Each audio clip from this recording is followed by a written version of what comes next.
Here I am at the infamous Chungking Mansions. I'm gonna do a walkthrough, see what I see.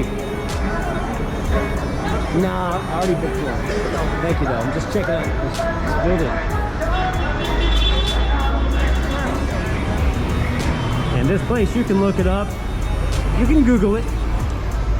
But it's known for being basically the United Nations of Hong Kong.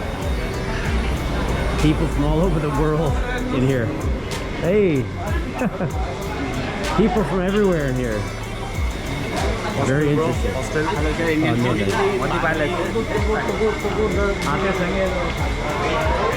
I mean, already, I just walked in and I'm already experiencing culture shock.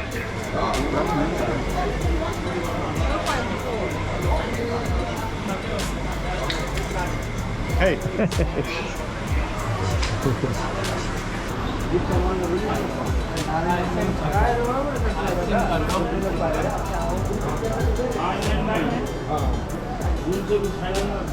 You wouldn't even think that you're in Hong Kong just by coming in here, to be honest. I mean, the diversity here.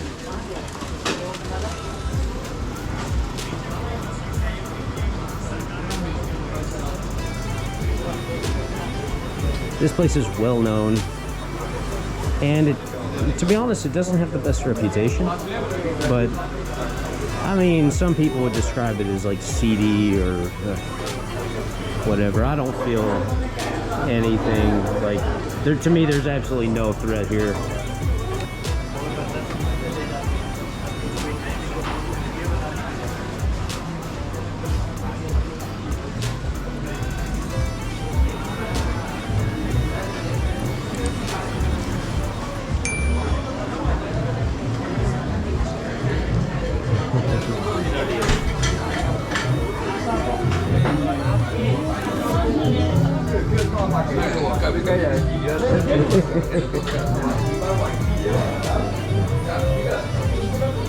Everybody in here is being so nice.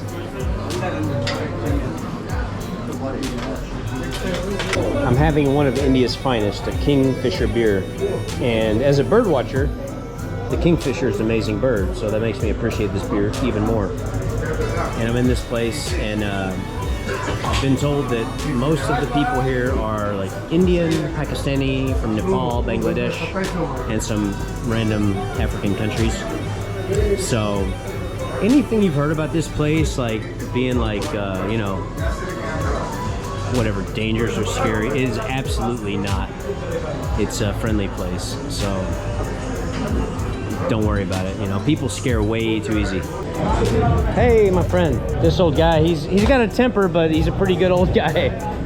You saw where I was drinking that Kingfisher beer. Well, just across from there was a little hair salon. There was an Indian guy with long hair giving some clean fades, and I was gonna go get my hair touched up. But before that, I needed to find a place to relieve myself, so the Indian guys there told me which way I needed to go to get to the bathroom. Little did I know that the place they led me to was actually a small dark alleyway. It was on my way there that I crossed paths with the Colombian man, several different African guys, and it was out in that little dark alleyway when I just found a little quiet, secretive place to relieve myself that I first bumped into Michael. He was out there with a group of his African brothers smoking a little something something. It was when I was on my way back in that I crossed paths with Big Mike. I ended up scrapping the haircut plan. I sat with the man from Colombia, a Filipino lady, and a rough-looking guy from Sri Lanka. We sat, we talked, we drank a lot of Red Horse beer. About an hour and a half later, Big Mike bumped into me again. It was during our second meeting that things got a lot more heated. But luckily, there's a happy ending to this story because me and Big Mike became buddies. Here you can see us together enjoying some scrumptious Jollof rice. Just out of respect, I won't. Unless you want to be rude. I'll hold your ass if you do. Alright.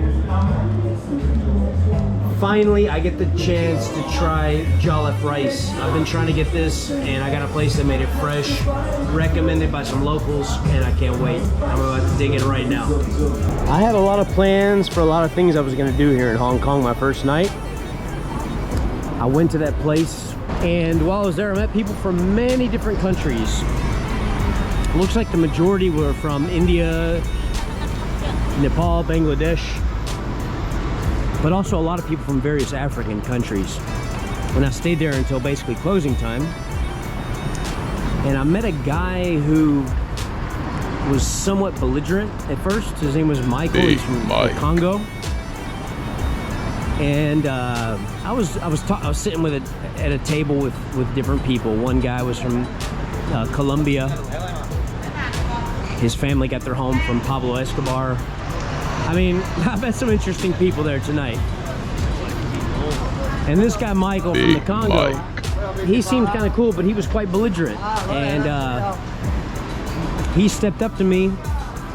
He was saying that he met me earlier, and I told him I was from Russia, and he was accusing me of lying to him. And I thought he might be ready to swing on me. Hey, ni hao. Sure, Lama.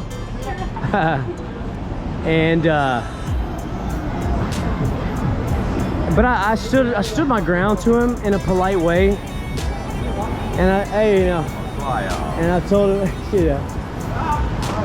So apparently Michael had met somebody that said they were from Russia who looked kind of like me, and I kept telling him, I said, Mike, I mean, he was kind of in my face, and this was a guy that, he's not a guy, you can just look at him and you can see he's not a guy you want to mess with, you know. He's big, he's very strong. And I said, Mike, I know you think that was me, but I'm telling you right now to your face, it wasn't me.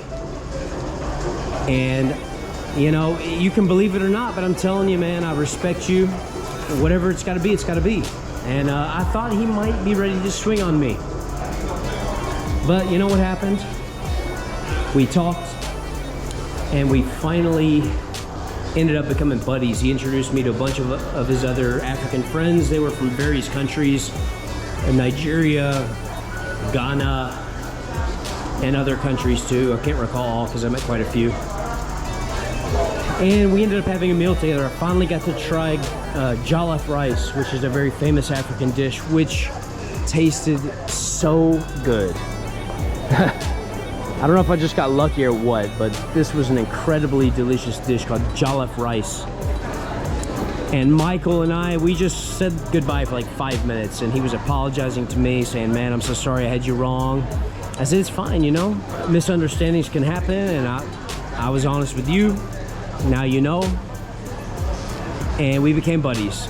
And to me, that was a very meaningful experience because, yeah, I'll be honest with you, there was a minute there I thought Michael was gonna, like I said, I thought he was ready to whoop my ass. I wasn't particularly scared, but obviously I didn't want that. But